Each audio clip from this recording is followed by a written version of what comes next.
安卓应用程式 BLE Win100是一个 BLE， 也就是低功耗蓝牙的工具程式，可应用在微控制器与蓝牙相关之专案。此片实现其测试环境，借由面包板、一些电子零件或是电路模组与具备 USB TTL 功能之模组，连接电脑与蓝牙元件达成，可作为学习蓝牙智慧装置制作之入门。智慧蓝牙装置，也就是可经由蓝牙与手机连接之装置，例如智慧 LED 灯，可由一个 BLE 模组、一个微控制器、一些电子零件、LED 灯与面包板组成。微控制器内嵌软体，经由序列部与蓝牙通信而执行指定之动作。在开发阶段，开发者常需要查看传送的资料，因此需要从电脑端经由终端机程式与 USB TTL 模组连线到装置。蓝牙装置开发平台可由一台电脑、一个由 USB TTL 模组、面包板电路与蓝牙模组组成的电路、一台安装好测试程式的手机实现。在电脑端借由序列部监视程式，查看与手机之间的通信，然后定义需要传送的资料与指令。序列部 （Serial Port） 又称 COM 部、串列部，是一种电脑与微控制器间的通信界面，其特征为 TXT、RXT 两个信号线，分别为传送、接收之通道，常用于微控制器开发阶段之工具。在 USB 界面问世后，经由软体模拟技术，可从 USB 进行序列不通信，也就是 Virtual COM Port。USB TTL 模组即实现 Virtual COM Port 概念。BLE 低功耗蓝牙是一种蓝牙通信的规格，常应用于短距离低耗能的装置，例如心跳、电池状态与环境等感测器装置。这些功能可称之为服务 （Service）。与 Service 息息相关的是 GATT 表，记载着装置支援的服务与相关特性 （Characteristic）。而 GATT 的 UART 服务是一种对应 Serial Port 通信的服务，表示蓝牙装置具备 Serial Port 可与外部装置，例如 USB TTL 模组连接，进行通信。而 BLE Win100 APP 使用的蓝牙模组及 GATT UART 服务的实现。如图之电路 M1 及 USB TTL 模组，其 VCC 可提供5V 电源 ，M1 的 RXT 及 UART 格式的接收端，可直接连至 M2 的 TXT， 也就是蓝牙的传送端。反之， M1 的 TXT 应连至 M2 的 RXT， 因为蓝牙端地接受电位为 3.3V 需要非压电路，也就是 R1R2。M2 的 STAT 一角为状态指示，连接至 LED 第一在尚未连线时熄灭，连线后常亮。串联至R3则为线流元件。BLE Win100的测试平台可使用面包板与跳线实作，如图安插各零件再安插跳线。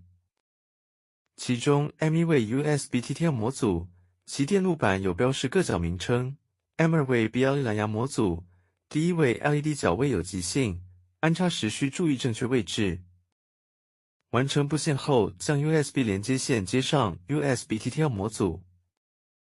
使用面包板与跳线实作，在面包板上有 TXT 分压电阻，状态指示 LED 与串联的电阻。完成布线后，将 USB 连接线接上 USB TTL 模组。BLE 蓝牙模组上电后 ，LED 会闪烁，与手机连线后恒亮。USB TTL 模组上电后 ，LED 灯恒亮。蓝牙测试平台硬体部分完成后，还需要下载测试用的应用程式，也就是 BLE Win100安卓应用程式。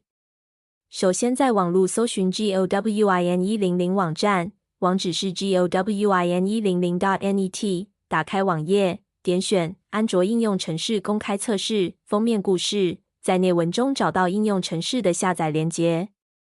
蓝牙测试平台硬体部分完成后，还需要安装测试用的应用程式，也就是 BLE Win100安卓应用程式。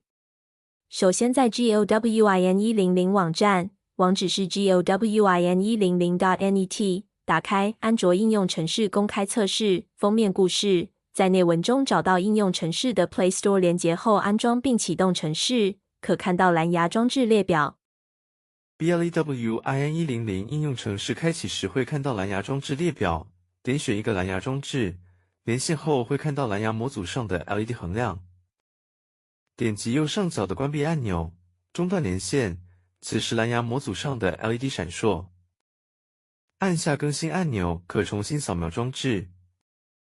在 BLEWIN100 应用程式上，点击一个在列表上的装置连线，然后点击下方的终端机符号开启终端机。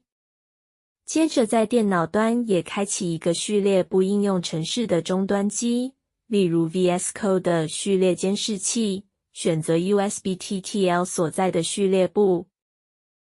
同时开启 BLEWIN100 应用程式终端机与电脑端终端机，例如 VS Code 的序列监视器，选择 USB-TTL 所在的序列部。